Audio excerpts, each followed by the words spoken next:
Hello, everybody. Welcome to Ancient Modern. It's a great honor today to have with me Professor Victor Davis Hanson. Victor, you are the Martin and Illie Anderson Senior Fellow at the Hoover Institution. Welcome to Ancient Modern.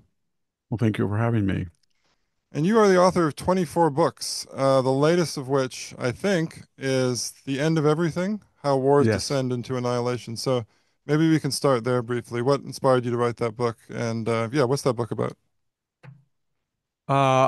Well, I had been interested a long time in questions of what causes war to degenerate into existential annihilation. It's very rare. Most wars are just there's an armistice or a ceasefire or there's an exchange of territory. But um, there are particular incidents when they result in complete annihilation. And then I was also noticing in the modern world. That Russia, and I had counted them on 36 occasions, whether media or generals had said they were going to use tactical nuclear weapons against Ukraine.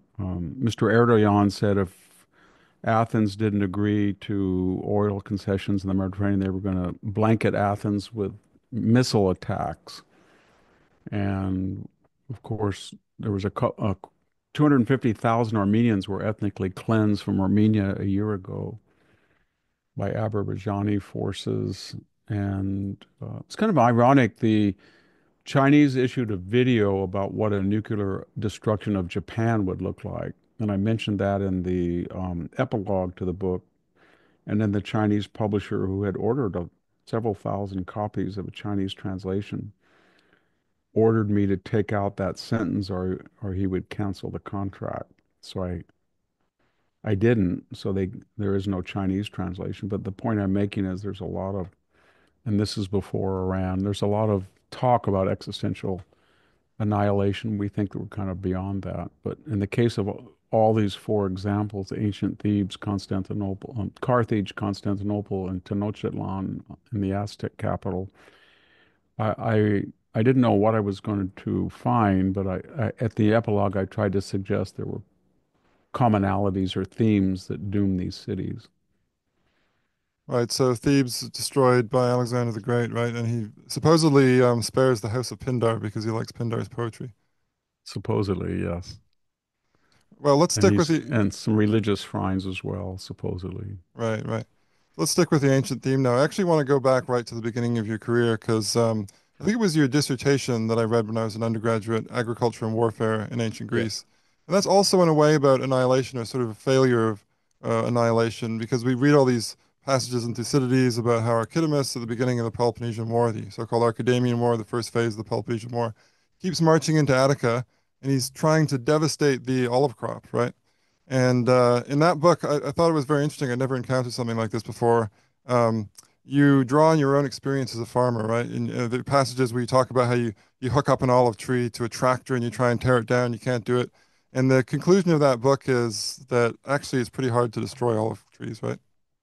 Yeah, I started with that. And those five invasions, I mean, he didn't come every year, as you know. So for the 10-year War, he only came five, about 150 days, I think, from you can glean from Diodorus, Plutarch, and Thucydides. And it was very hard to do. You had to come at a particular time when grain was combustible but hadn't been harvested. That's about a 30-day window. If it's too green, it won't burn, then you have to trample it. And so that was difficult. And in those years, Stanford was a philological department. It didn't really have a history or archaeological. It was just, you had to specialize in Greek and Latin composition, and it was philology. So when I wrote that thesis, they insisted that the first chapter be on the vocabulary of devastation in the Greek language. So I guess that was that old idea: if a thing doesn't exist unless there's a word for it. And I remember that I told Professor Pearson, who wasn't the main advisor, but he's a very good philologist, Lionel Pearson. I said, well, I guess gravity didn't exist because we didn't have a word for it. He got very angry at that. But that was the philological approach. But there are words for trampling, cutting, etc., of grain, but the most obviously the most effective if you can come right at the end of May in a Mediterranean climate, and then you can burn it before they can harvest it, and they can't harvest it green. Vines are very difficult for different reasons that given the spacing in ancient vineyards, you can have not like we have here, 550 or 600 vines per acre. Maybe in Napa Valley, you can have 1,000. They can have 5 or 6,000 because they're planted a foot apart, and the rows may be only. There's no mechanical. There's no need for mechanical machinery and things like that to get between the rows. They're very densely planted, but so that you're talking about destroying, uh, thousands of vines in a small, even on small acreage. And of course, you can burn them, but it's very hard to burn green leaves and grapes. You can scorch them. I've seen that happen, but it's very hard to do it. You can't light a whole vineyard. Olive trees are the most difficult, and there's a lot of passages where you get the impression that they may have just uh, tried to. There's a word peritemno that means that they might have cut a ring around it, that we call girdling. If you take a grape, for example, and you girdle the trunk or the limbs, it'll result in a large berry. And sometimes in tree fruit, people will girdle the trunks, and it forces the water, in the cambium layer you cut. So, and that's a layer that returns nutrients to the roots, and it stays in the fruit and it expands them. But people who do girdle vineyards or trees, they're very rare to do trees. They can really just damage and kill the tree. So there's some suggestions that they might do that. So I was very curious. And then when you look, the obvious thing to do would be if you hear these passages in Thucydides, do you have any that contradict what he said? And of course, he's famous for that. So you'd have a passage where he said they ravaged all of Attica, and then you'll hear 2 years later they came in and ravaged all the areas that had not been ravaged, which is kind of contradictory. And then when you look at the Oxyrhynchus historian that might have been dated to 396 or something, you get the impression there was a lot of stuff there. And he says that explicitly. And then I looked at forensic speeches or Isaiah's, etc., inheritance speeches where people were haggling over ancestral estates at the end of the Peloponnesian War, which should have not existed if they had been destroyed. I looked at a lot of archaeological reports of individual houses, especially Mount Hymettus, Mount Pentelicus, and there's a lot of archaeological evidence that say these houses were not necessarily destroyed during the Peloponnesian War. So it was kind of like putting bits and pieces from literature, archaeology, uh, some of the inscriptions about the confiscation list. You can see items on a farm that sell pretty well, and that they shouldn't have existed if it was right after the Peloponnesian War, et cetera, et cetera. So, why were they doing this then? Because it's not just Archidamus, right, who marches into a territory and ravages the crop. The Greeks seem to do this a lot, but according to your research, it didn't really do much damage. It didn't do much damage, but even the Decalean War didn't.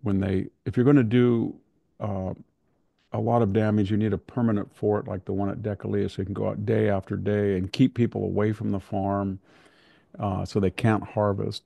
And in the Hellenistic period, there's suggestions, and in the Roman period, they did more damage. But because 9 out of 10 people are connected with agriculture in most city states, Athens was more urban, but still the population of Attica was probably larger than the population of Athens by a long shot. There may have been 300 to 500 people, maybe 400,000. I think Athens might have had 120, 130 people argue over the size. So most of these people were agrarians. And in agrarian societies, and it was a big issue whether people live on their farms. That's been a long controversy for 200 years of Castle. I think I made the argument. I think I proved with enough passages that there was a lot more people living out in the country than there were commuting from the city. But nevertheless, you get the impression that it becomes psychological you go up to, it's sort of like the idea that I'm going to come up to kick your Range Rover in front of your house. It's not going to do a lot of damage, but you're going to get somebody outraged. I notice when people park too close to each other, I've seen a couple of incidents where they almost get in a fist fight for a little tiny scratch. So they're very protective, and that comes across in the Arcanians and a lot of the plays of Aristophanes that people are very, very sensitive to the damage that's actually done to agriculture. And then when you look at places that are ravaged, you don't really find either during the ravaging or after the ravaging, you don't see a lot of impoverishment. When I was doing this in 78 and 79, it was uh, there were three of us. Josh Ober was working on the forts of Attica, and Barry Strauss was working on the economic damage to Attica in general, and I was working on the agricultural. So we ended up hiking every Saturday with a kind of an iconic figure, Eugene Vanderpool, who really knew a lot. So it was very valuable to talk to him because he would show Josh where forts and towers had never been sighted before. And for me, he would tell me this was a farmhouse or this is where ancient bees are, inscriptions about beehives. And Barry was the same thing. So it was very opportune that year. Yeah, I think Josh published some of those towers in the sort of in the Megarid, right? The boundary between Yes, he Attica and did. Megara. Yeah, Yeah. yeah. So this is great. So we're getting into sort of agriculture, farming in Athens, and I wanted to actually move on to this book, The Other Yes. Greeks, The Family Farm and the Agrarian Roots of Western Civilization. So, why was farming important to Athens, Athenian democracy, Athenian culture? Well, it marked a divide, and as the democracy became more urban and imperial, uh, there was a sense that the conservative elements were being estranged from the body politic in a variety of ways. One was Periclean strategy that you would evacuate the countryside and go into the walls, and therefore you would expose the land of the citizen class, the hoplite class. I don't know at what particular year the hoplite class was just simply a census and it was not directly tied to agriculture, but it was fairly late in Athens. So you had all of these 10,000 hoplites that represented 50, 60, 70,000 people that the city had made the decision in the Peloponnesian War, if they came in here, we were not going to protect your land because we had this maritime arm. And that had other repercussions because what they were essentially saying was for the people who cannot afford armor, we're going to empower them with wages, maybe a drachma a day, and we're going to invest in a fleet of 200 plus triremes. And that has political, cultural ramifications of empowering the landless thetes and making them the iconic protectors of the city at the expense of the hoplites. At least, not that there weren't hoplite battles at Delium or Mantinea, but they were not, they were expeditionary and they were not, there was not a battle fought in Attica to protect the farming of Attica. And that had a lot of political fallout. And I think after the war, there was an effort maybe to protect more of the farmland through fortifications or towers. At least they seem to be more common, the Dema Wall and things like that. Yeah, and in 411, when they vote to subvert the democracy, there's an argument that they have it outside the city walls, partly so that only people who have the ability to pay for their own armor will actually go there, and the Yes, fleet's all that's off Samos, right? So yeah. yeah. So actually, I was going to talk a little bit more about agriculture, but we should maybe move on to hoplites because you've mentioned hoplites. Yes, So you wrote a lot about hoplites. So hoplites are, for people who don't know, sort of heavy infantry in ancient Greece. They have a lot of heavy yeah. armor. What got you interested in that topic, and why was that so important for you? Well, I grew up in a family when I got to Stanford for the graduate program. It was so philological, textual criticism, manuscript tradition, and although they had some wonderful historians, Anthony Robitschek, Lionel Pearson, Michael Jameson, but nevertheless, the coursework didn't ever reflect. I mean, I thought I was a pretty good philologist, but I wasn't interested in pursuing that. And I remember talking to there's a guy named Mark Edwards. You may have heard of him. He was at he was another iconic figure, the chairman. He said, why don't you focus on what you know? And what do you know? And I said, well, I've studied a lot of military history and I grew up in a family. I was named after my uncle was killed on Okinawa in the 6th Marine Division. My father flew 40 missions over Tokyo in a B-29. And so he said, well, pursue your military history interest. And so um, there were certain things that were taken for granted as well with hoplite warfare. And some of them, in that case, there was a whole revision. I just started to finish my work, and there had been a whole revisionist hoplite group, and that was kind of the Peter Krentz Cockrell idea that people did not fight in a phalanx. It was kind of, I don't know, I don't want to say performative, but they had loose skirmishing. There was no such thing as the ophthismos, really the shock. The armor and everything wasn't as cumbersome, and there was not a ritualistic. And to do that, you had really had to explain away a lot of very famous passages in places like Demosthenes, where he'll say, in the old days they used to line up and they would fight, and it was very dangerous. Or Herodotus said these were the first people who could run. People suggest that's when they discarded things like shoulder plates, um, ankle plates, and he says, he has a character explain what the Greeks do, they line up in the Ferris plane, they fight, and it's an obliteration. So I was interested in that, and I came to the conclusion that agriculture had a lot to do with it, and that people. The funny thing was, most of these disputes that were between Athens and Thebes or Sparta and Argos, they were all over the Methoria, the borderland, which in itself was not very valuable.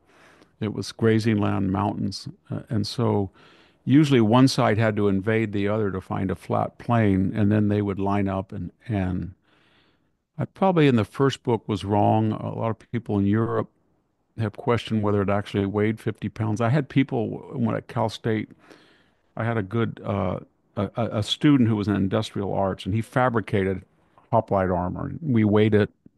It weighed almost 48 pounds. But then when you look at it in the museum, it's hard to know whether it's not as heavy because of wear and tear or the excavation process. But it may, I think most people real. And then when you make a shield out of ash, for example, that's almost 36 inches, it does weigh about 17 to 20 pounds, You got to depending on the remember type. the ancient Greeks are smaller than us too, right? So Exactly. They it's were about probably what, five like five. a third to half of their body weight we're talking, or something like that. Yes, up to. I'm trying to remember his name. He was really good, a Danish scholar, and he was sort of supportive of the traditional view. It's pretty much outlined in Grundy's history. I mean, history of the Peloponnesian War. He has a whole discussion of hoplites, and that was what they called hoplite orthodoxy. That this was a representation of the agricultural class, except for Athens, and maybe Corinth to a lesser degree. Most cities, because of the idea that they had property qualifications, unlike Athens was much, much lower and abandoned, that this particular class was the Messoi who ran the city. They had the farmland, and they were given this prestigious job of going out on a flat piece of land and fighting. And, there were people who actually looked at battles and found out that only even the losers might have lost only 10% given the armor. The big question people never looked at from a practical point of view is I'm on about the same latitude here in Central California, and it's a Mediterranean climate. And today I'm looking out the window in June, it's 104. And I've lived in Greece 3 years, and it was pretty much like that. And there has to be a reason why in May or June people would put on this anti-Mediterranean. When you look at other societies that are in very humid or hot, whether it's humid or dry, but it's hot, like the Aztecs or African tribe. Nobody does this. They put on this heavy armor that you really can't wear for much more than 45 minutes in that type of heat. And they tended to campaign uh, in times that did not coincide with the harvest period of the Mediterranean triad. So October, September were olive picking, barley and wheat late May and June, and the harvest, depending on the type of variety of grapes, maybe in somewhere between July and October. So you're talking about the midsummer in many cases. Epaminondas was known for doing something quite unusual. In 369, he invaded the Peloponnese in midwinter, but that was remarked upon. You also had to live off the land, so it was much easier to pick fruit and find, isolated grain fields or barley fields or olives somewhere you could glean. So it doesn't make sense unless there was some type of ritualistic element to protect, and the idea that these men were very well protected, and the casualties were quite light compared to the intensity of battle. And you can see when Alexander recalibrated the phalanx, or I should say Philip did, his agendas or his values were very different. He got rid of the breastplate. He put that little pericardion, a little protector of the heart. The shield shrunk almost to minuscule size. It was put on the arm, and that allowed the left arm to be able to use the sarissa, and it increased from the hoplite 8 to 9 feet to probably 14 to 16, and then in Hellenistic times, if it's I tried to build one once, 22 feet, and you screw it together, and it doesn't look like, no matter what the diameter, it looks like a crescent moon.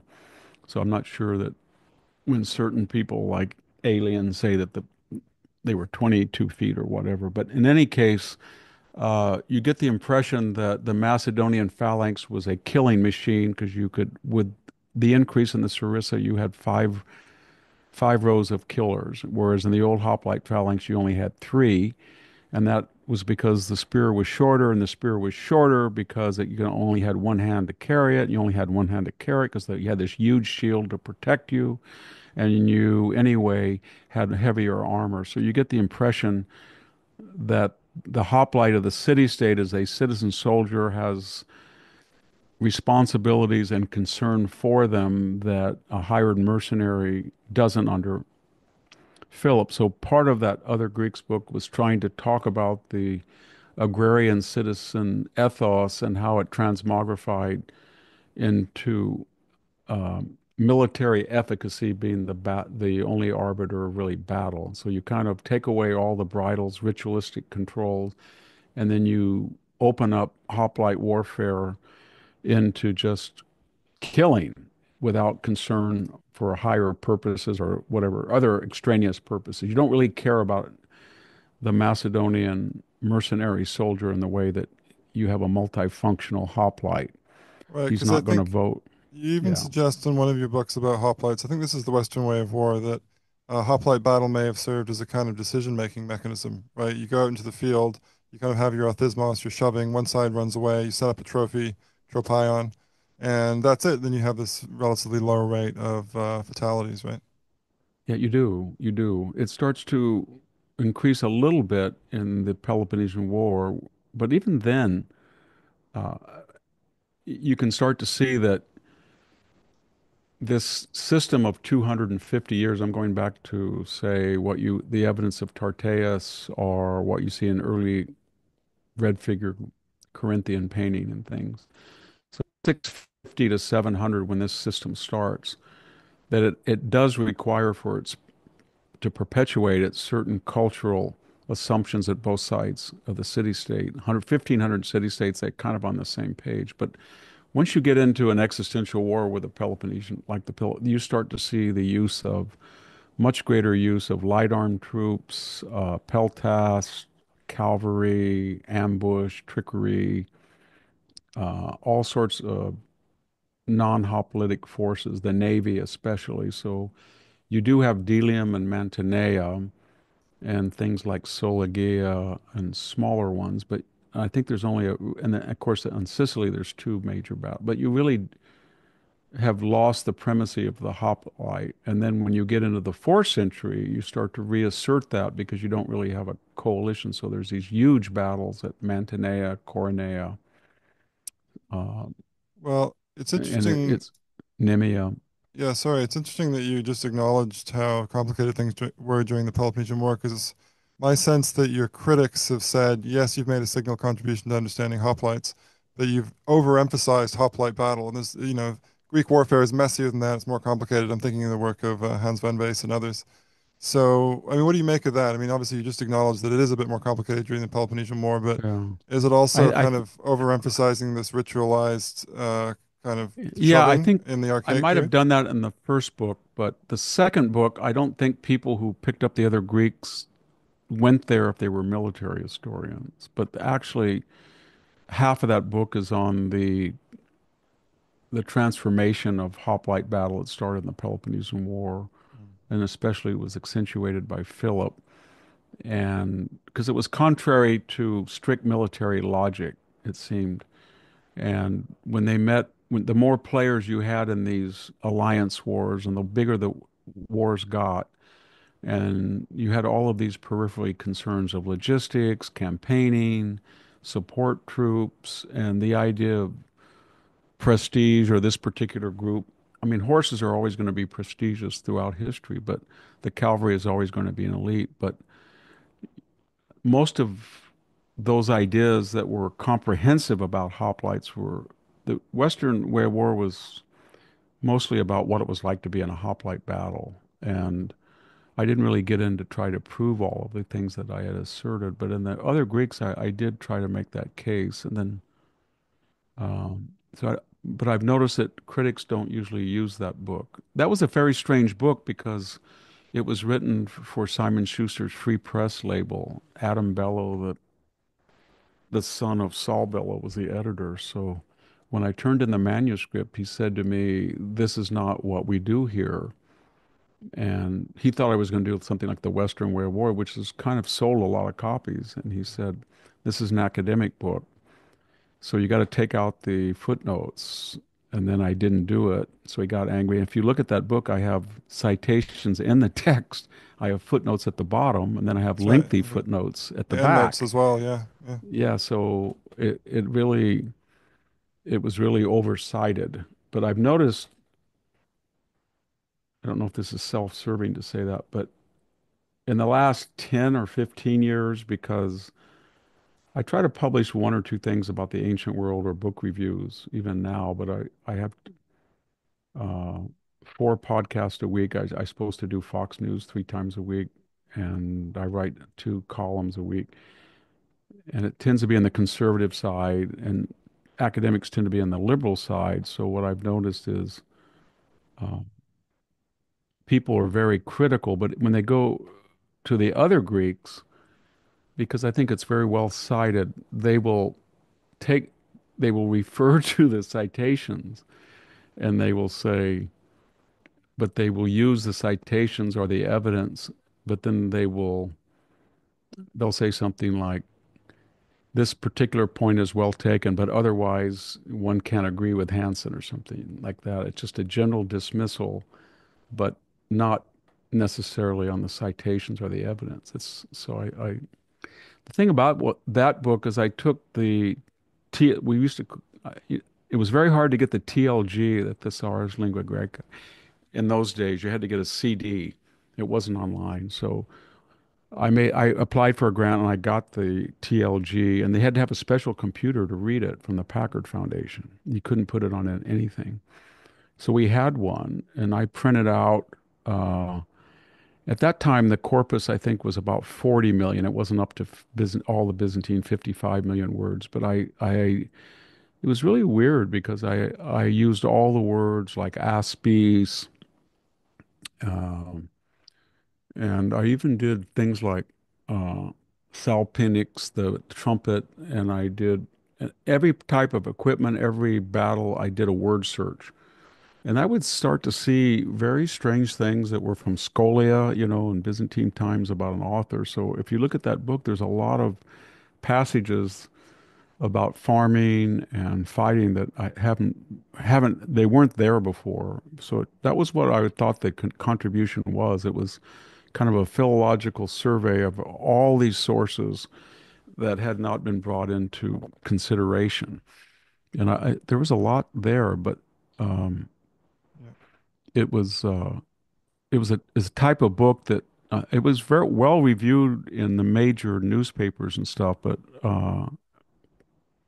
it had some what's the word? It had some individualistic or eccentric things about farming in the middle, Yeah. commentary about what farming is, and that was kind of not to be done in academia. But the funny thing is that the paperback is it keeps selling. All the books in paperback keep selling more than they did when they originally appeared.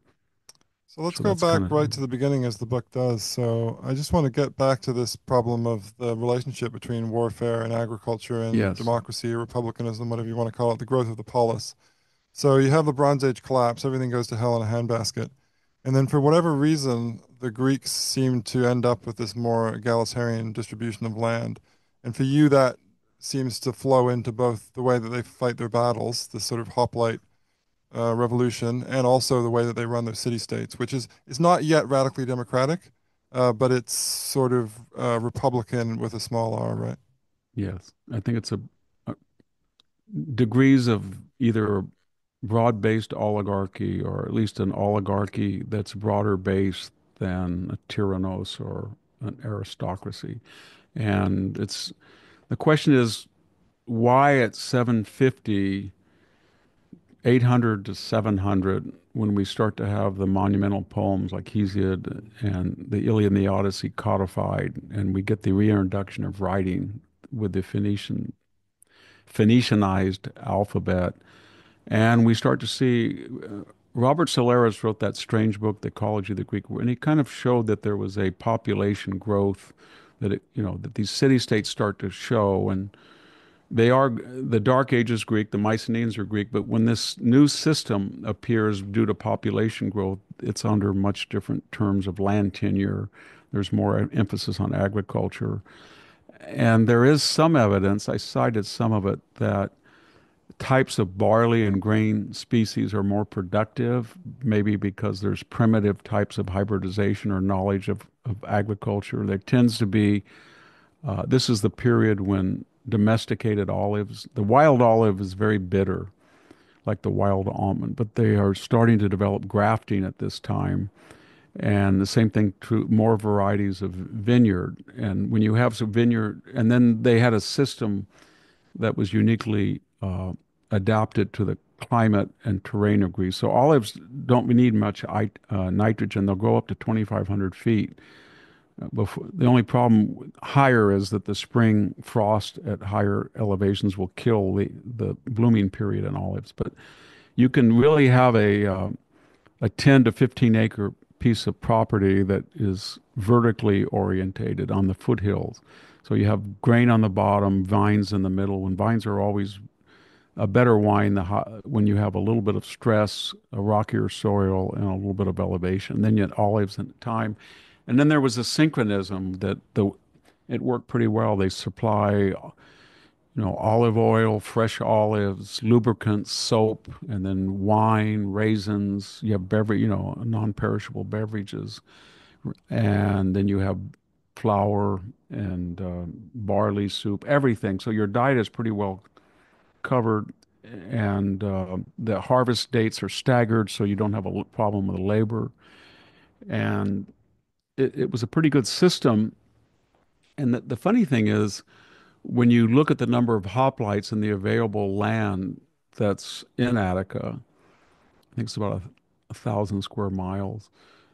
You, I think Michael Jameson was the first to show that it would be very hard to find a large parcel. And then Jeffrey de Saint Croix wrote about some forensic speeches where the largest farm known in this period was about 100, in American sense, 130, 140 acres.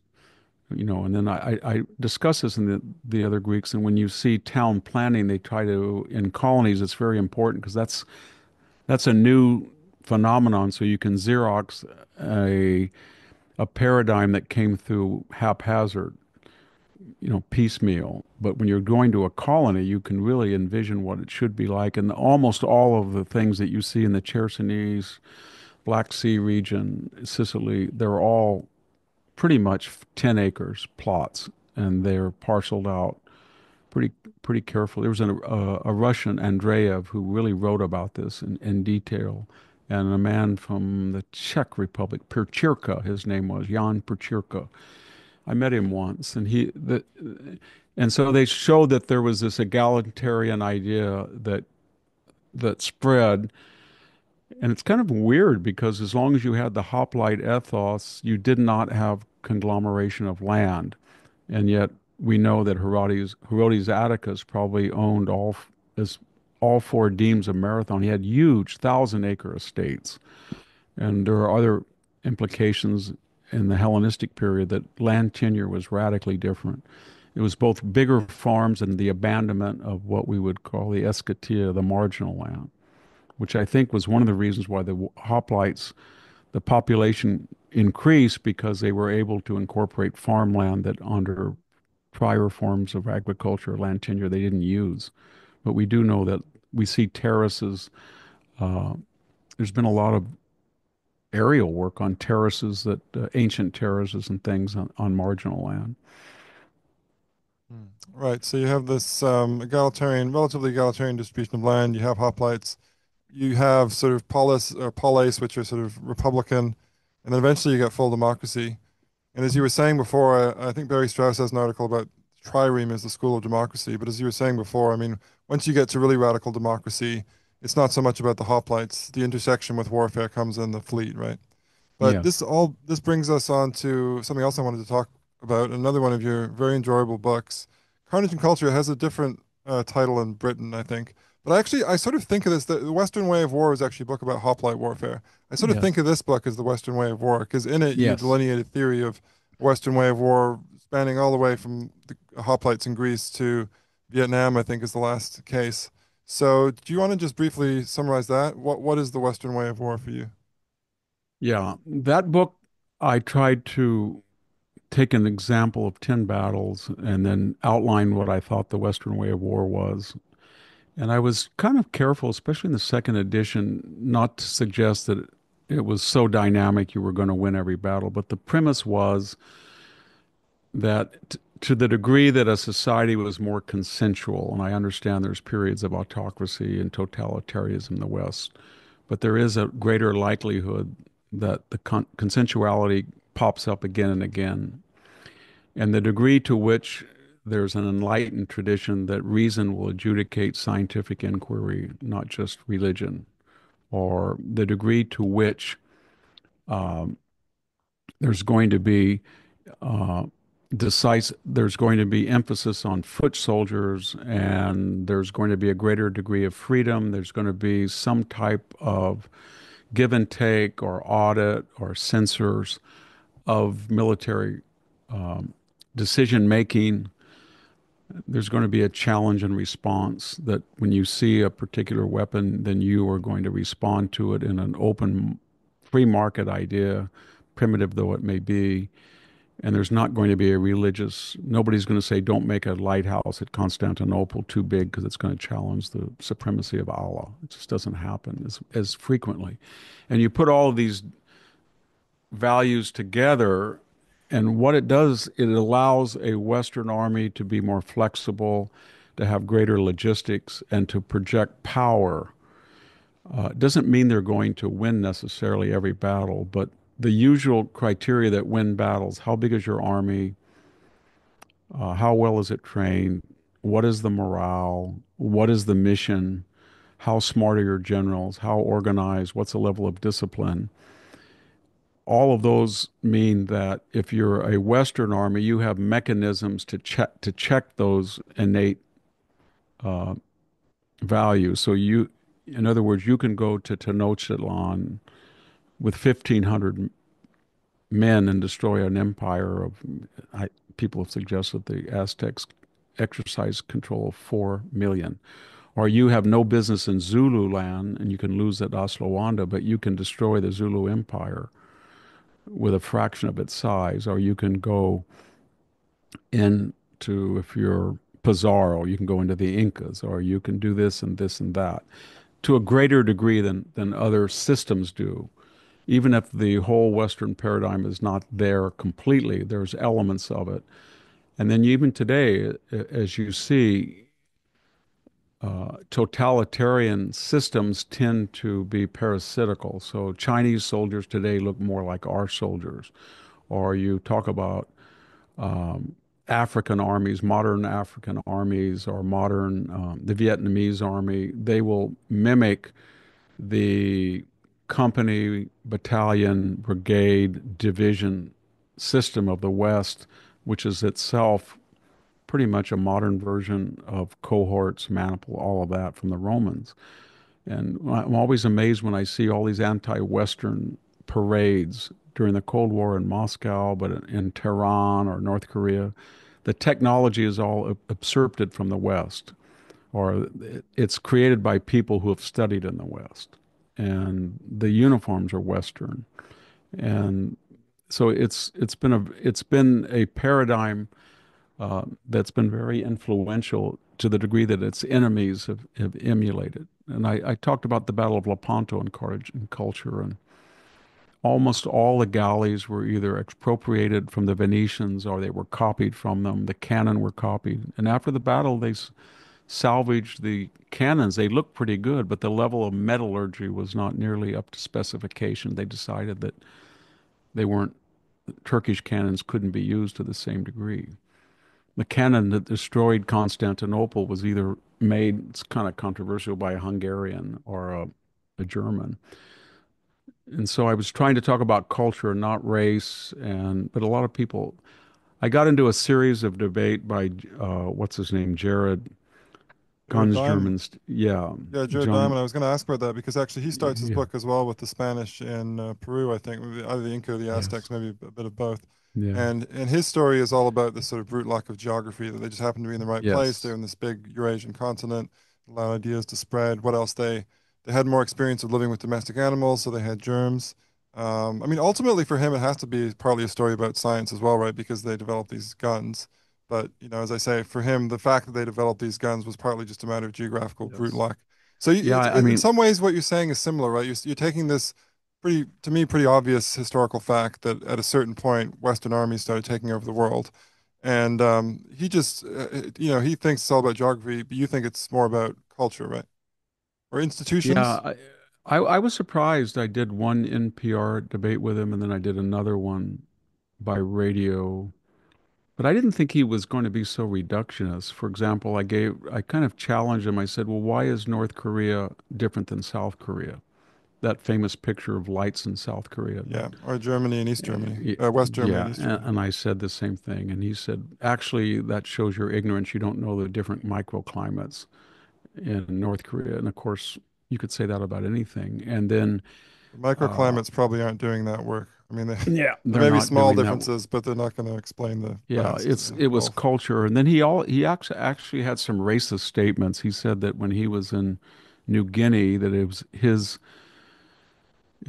assumption that native people were not just acculturated to be more directional. They had better sense of space and travel, but they were genetically superior. He says that at one point that Westerners could never match that. So I think it was more of an effort on his part to what he thought bring equilibrium to a pro-Western biased tradition. He was going to champion the other, but he he Yeah. he went to an extreme. I was trying to be magnanimous, I think, but I Yeah, remember that moment in that book too, and I thought, wait, so you do yeah, think that people of different races have different capacities? Right? It's a bit yeah. of a strange moment. Um, another thing some of your critics said about this book, so you just going through the chapters, you have all these elements of the Western way of war, freedom, decisive battle, citizen soldiers, landed infantry, technology, the market, discipline, and individualism. Oh, the final one is dissent and self-critique. So I've read some reviews where they say this is all well and good, but of course, if you are getting to choose the examples, you can just go into history. A lot of things happen in human history, and you choose the examples which support your hypothesis. What did you make of that criticism? Well, I always ask people to ch- to choose other one. So in other words, I understand the Ottomans, but the Ottomans were a result of a very vulnerable time, especially in Eastern Europe, where Christendom was divided between Orthodoxy and Catholicism, and then later, when they really made inroads, the Reformation.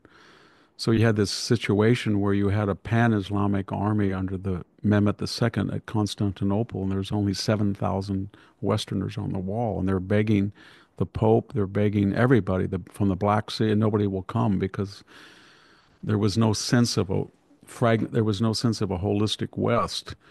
And then a lot of the countries at that time, that was one of the biggest criticisms. But when you look at the Netherlands or France in North America, or of course Britain or Spain or Portugal, any country that had a transatlantic window and after the discovery of the New World, they pretty much went to the New World, or they thought they were going to the New World, or wherever they thought they were going to go to China or India. It was a reaction that the Ottomans had closed off the trade routes, and it was difficult to go by land anywhere where the Ottomans were. And so they were it forced them to be dynamic and go westward, and they found riches and wealth in the New World, and the countries that were in the Mediterranean were kind of ossified from technological change, and they were still doing galleys in 1571, et cetera, et cetera. So I'd always ask them. I did a lot of debates, and I was in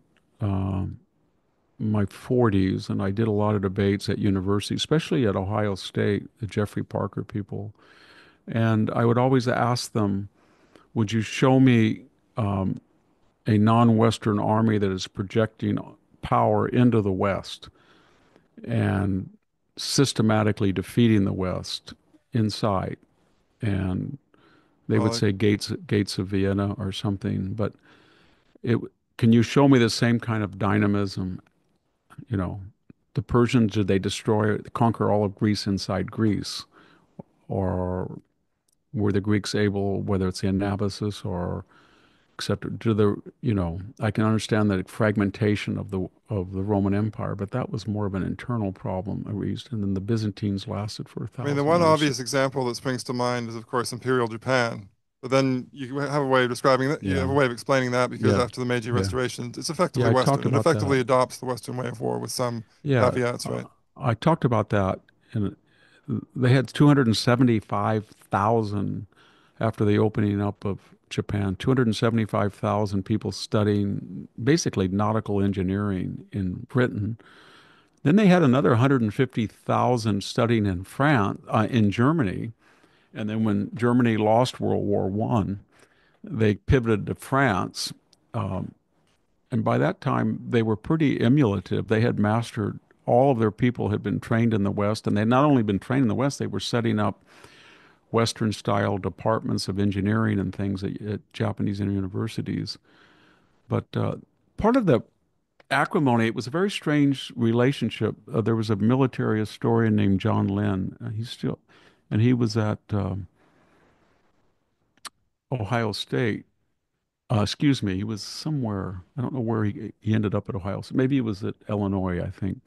And he asked me if he could read the manuscript, and was kind of wary about it. He said, "Oh, I'm going to write about," and so I sent him the copy-edited manuscript, and he wrote back and said it was wonderful. He liked it, and then I didn't realize that he was writing a book about. He used that argument. So as soon as my book came out, he came out about very quickly and attacked it. So I thought it was really strange to ask somebody if they could read your book in manuscript and then write back that it's a brilliant book, and then next thing you know, somehow almost at pub date he's attacking every uh, argument. So it was a very volatile time, and it was during it.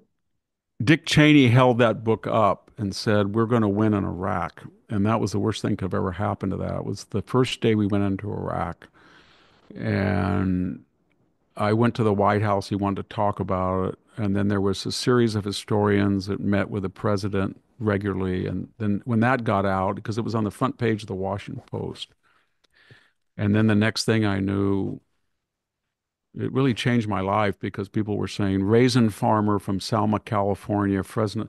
The articles that were following that were things like Cheney is so desperate for intellectual approval that he's wrangled a raisin farmer from Cal State Fresno who happened to land at the Naval Academy for a brief year. That kind of stuff. That was that was all I had that all the time. I got to know John Keegan was one of my benefactors. He wrote me when he saw the dissertation, and he said, "If you ever write a book again, I will write the introduction." He was very kind to me. He would write me a lot, and I met him a couple of times. I really liked him. But I've been very lucky on people like that. Donald Kagan, who was not a professor of mine, but he was a big friend as well. So I had a That's lot of encouragement from people, but it got, once the political stuff got in, it got really kind of nasty. yeah, that's interesting. I mean, I wanted to segue to that. We've got about 10 minutes left, and because I mean, at the moment there's a movement outside the academy mainly because a lot of people get kicked out. Trying to say, heterodox academy and all of this, trying to say that actually the academy is a very inhospitable place for anybody if you're not on the left. And now it seems as Yeah. if you're not on the far left. So Yeah. I wanted to ask you about your own experience because I mean, you look at your resume and you published 24 books, books that are widely read, some of them bestsellers, also like a good crop of specialist academic articles.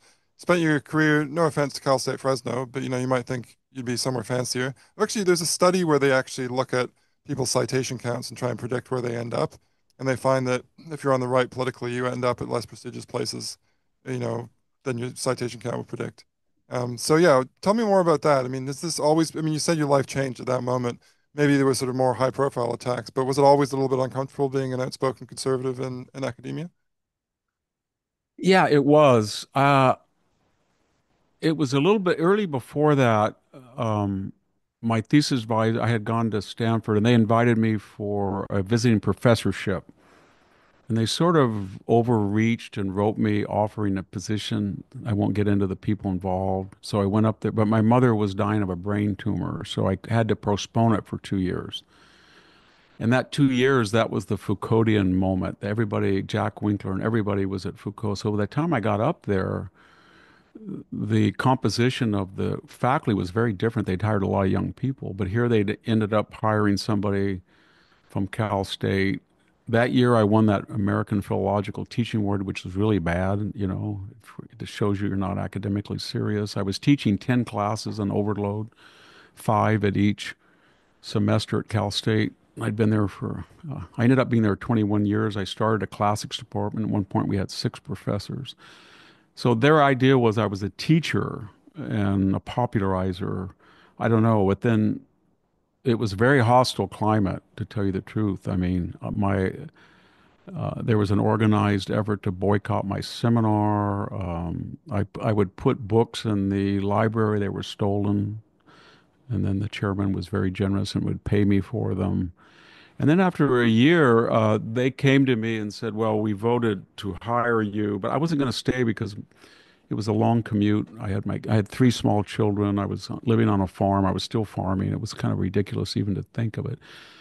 But basically, they said if you don't take the second year, and I think they voted initially to hire me, but the dean thought I was too disruptive. It's a long story, but I went to the Center for Behavioral Studies, and they helped facilitate that to get rid of me, I think. But anyway, that was, and then about 3 years later, John Heath and I wrote Who Killed Homer that got people very angry. That was kind of an attack on postmodern. It was very prescient because we said if this continues, this ideological theory obsessions, and nobody wants to teach beginning Greek and Latin. We even said in the book they might even outline Greek, which they have done, drop Greek as a requirement in some universities for I've just classics gotten rid of majors. it entirely at Victoria University of Wellington, where I taught until recently. Yeah, it's considered. Yeah, and so that really got people angry, and I got it was kind of we got a lot of people very angry, and it was left and right. I mean, there were people like Peter Green that were really angry, and we replied. We were kind of funny about it. We didn't care, so we would just reply back in kind or trump what they said about us. And it at that point, somewhere around 2002, most of the people who were asking me to write were not asking me to write about the ancient world. They were asking me. I got hired at the Hoover Institute. I remember they said, "Well, we didn't hire you to write another book about hoplites." So I wrote, even though I kept doing it, I kept writing, this Peloponnesian War book. I wrote that right when I got to Hoover. The Savior Generals had. I always had ancient stuff in there, and I would still try to do once a year a scholarly article. Or I was for a while writing regularly for the Times Literary Supplement book reviews and the New York Times on ancient books. But the more that I was at the Hoover Institution, in those days it's very different than it is now. I mean, there was Edward Teller and Tom Sowell and Milton Friedman, so it was considered really right wing. Today it's not, but it it was it was a very different thing. It was everything started to open up on the conservative side, and everything closed down.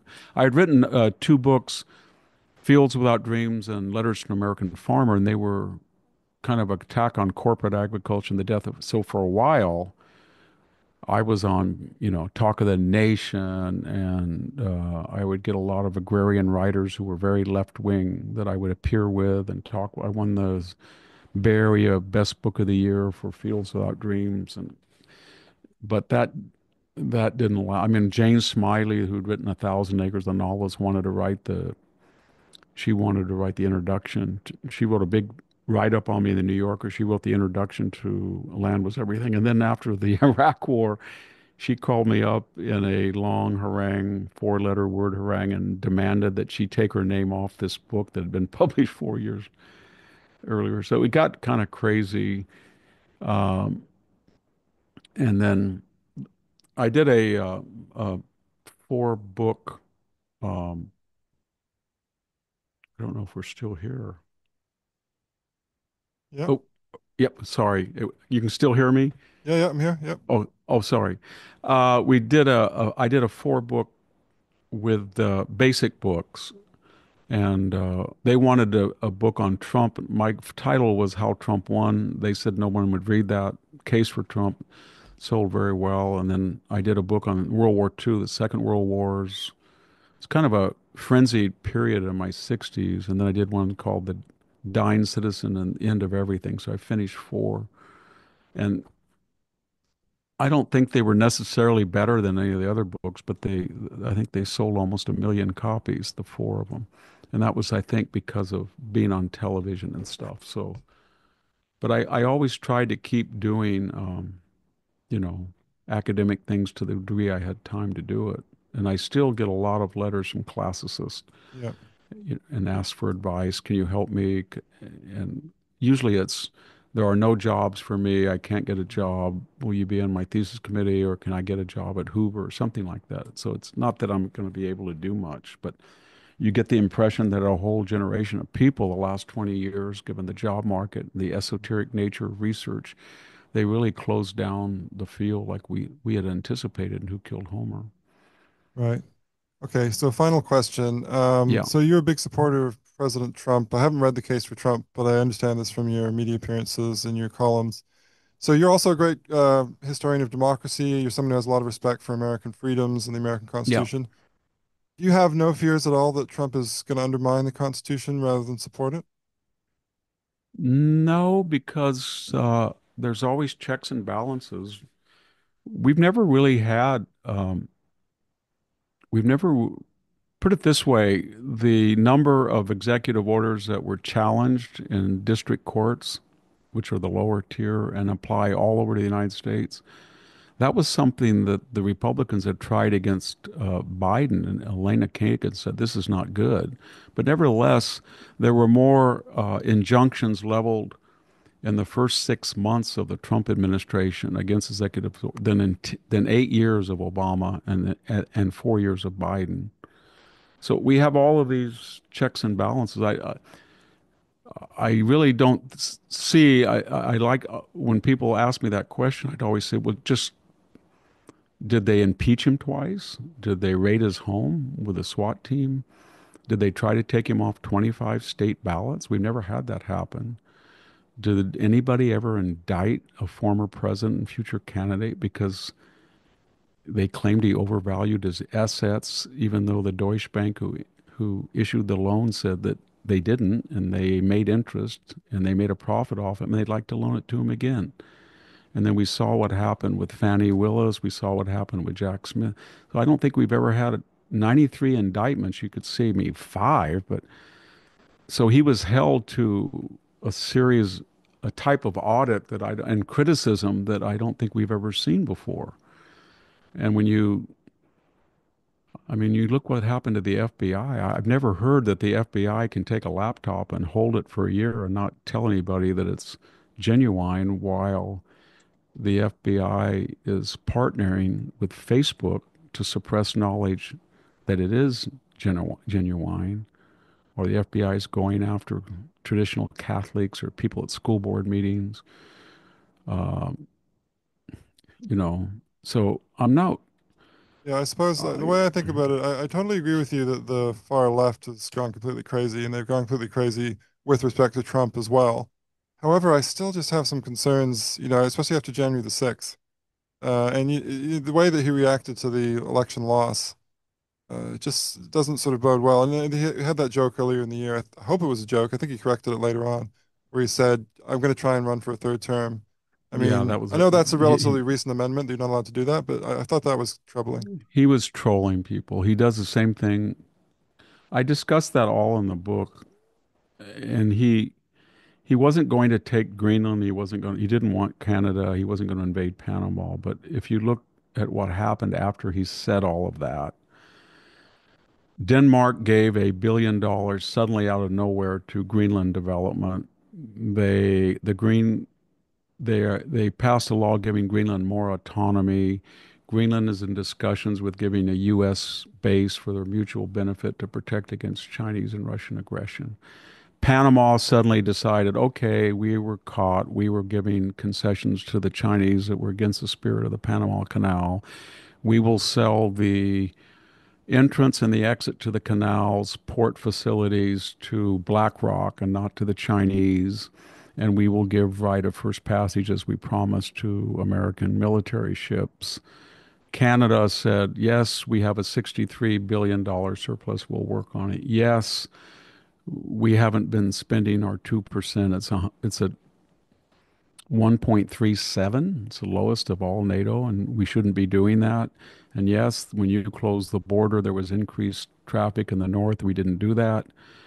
And so we'll be willing now. Canada says they're going to spend $40 billion and get up to 2%. And they're going to try to work on the $63 billion surplus. He said some crazy things about Mexico. Ms. Scheinbaum says we have $171 billion surplus with you by we're rechanneling Chinese goods to reassemble them to avoid tariffs. We'll work on that. Please don't tax us $63 billion on remittances, that most of those people who are sending them are on local, state, or federal support and entitlement in the United States. And it's estimated that the cartels are sucking out $20 billion out of the economy, and maybe indirectly responsible for 60 to 70,000 ODs and suicides. So what I'm getting at is The art it's of the hard to deal is what you're calibrate. saying, right? He's, Yeah, he's a when I strong wrote that book, negotiator. I didn't just write it off my head. I read that was kind of painful. I read all 11 of those books, and it's always the same.